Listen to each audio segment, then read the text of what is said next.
మేము ఏంటి ఇట్లాగా మీరు చెప్పింది ఒకటి చేసింది ఒకటి పైకి డాబా పైకి ఎక్కి మిషన్లు తీసుకొచ్చి కోసేదేంటి, ఇంట్లో బంధువులు ఉన్నారు అమ్మాయికి నిశ్చితార్థం జరుపుకోవడానికి అని అంటే నువ్వు మమ్మల్ని ఎదిరికిచ్చి మాట్లాడతావా అని నన్ను పోలీసులు తీసుకొని వెళ్ళారు. మా అక్కేమో ఇదేంది ఇది ఇంటి నిండా చుట్టాలు ఉండారు, నా చెల్లినేమో పోలీసులు తీసుకుపోయారు, ఇప్పుడు నేను ఏం చేయాలని మా అక్కే ఆడవటం. మా పిల్లేమో చేసుకోబోయే పిల్లేమో ఇట్లా జరిగింది అమ్మ నాయన ఇప్పుడు ఈ అవసరమా అని నేనేమో నా పిల్ల ఆడవటం.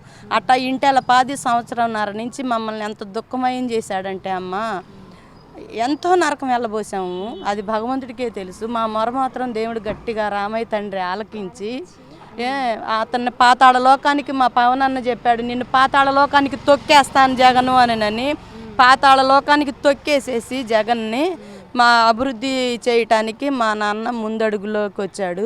ఆ అన్న సలహాని అందరు ప్రజలు తీసుకొని ఆయన మాటని మీరకోకుండా అసలు ఎక్కడన్నా ఉందంటారా 21కి 21 అని అంటే అసలు అది అసలు ఎంత 100% ప్రతి ఒక్కళ్ళ హృదయాల్లో మాట ఎంత వేగంగా బాణంలాగా దూసుకుపోయిందంటే ఖచ్చితంగా అది ఈసారి పవన్ అన్న మాట పవర్ఫుల్ అని నన్ను గట్టిగా నమ్మి అసలు అమ్మ ₹1,00,000 పెట్టి కూడా ఇతర రాష్ట్రాల నుంచి వచ్చి ఓటేశారమ్మ. ఎప్పుడు మన ఆంధ్రాలో జరగనంత ఓటింగ్ ఈసారి జరిగింది అని అంటే కేవలం పవన్ అన్న పవర్ గల మాటతోనే.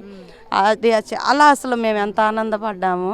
చల్లపల్లి అన్న అమ్మ ఎప్పటికప్పుడే ఈ బిల్డింగులన్నీ కూల్చేస్తుంటే చల్లపల్లి అన్నగారు వచ్చి అసలు ఎంతగానో మాకు అండగా ఉండి అమ్మ మీరు భయపడొద్దు, మీరు ఇది చేయొద్దు అని నన్ను ఎంతగానో మమ్మల్ని ఆదరించాడమ్మా. ఈసారి మా అన్నకు కూడా ఏదన్నా చల్లపల్లి అన్నకి అవకాశం కల్పించాలని నన్ను హృదయపూర్వకంగా కోరుకుంటున్నాను. మరి ఇప్పుడు పవన్ కళ్యాణ్ గారు అంటే ఏ శాఖ తీసుకుంటే బాగుంటుందని మీకు అనిపిస్తుంది? అమ్మ ఏ శాఖ అనేది మనం పెద్దలందరూ కలిసి నిర్ణయం తీసుకొని మాట్లాడుకుంటారు తల్లి. అది మనం ఇది కావాలి అని మనం చెప్పడం కాదు. అన్న ఎన్నో ఎదురు దెబ్బలు తిన్నవాడు, చదువుకొని ప్రతి ఒక్క విషయంలోనూ జాగ్రత్త పడేవాడు. దాన్ని బట్టి పెద్దలందరూ నిర్ణయం తీసుకొని ఇక ఆయనకి ఏ శాఖ ఇది పరిపాలన ఇది ఇచ్చినా కానీ కూడా అది మనస్ఫూర్తిగా స్వీకరించమని మేమందరం మనస్ఫూర్తిగా కోరుకుంటున్నాం.